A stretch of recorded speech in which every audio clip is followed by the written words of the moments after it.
sing kumandeling Pangeran.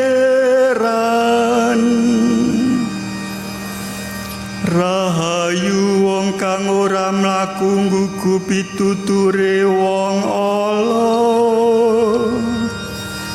kang ora mandheg ing dalane wong duraka, lan ora melu jagongan karo wong ugal-ugalan,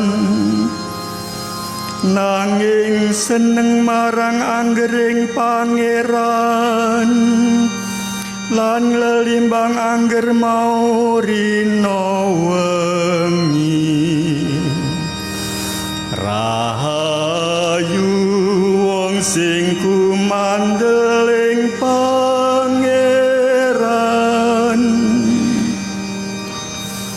Wong mau pindhane wit tinandur ing pinggiring banyu mili, lan ngetokake woh miturut wanci. Apa maneh godhonge ora tau garing, saking penggawene bisa kasil. Rahayu wong sing kumandeling Pangeran.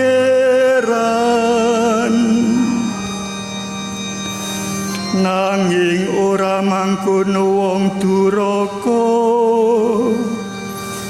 Wong duraka iku kaya dene mrambut kapur ing angin.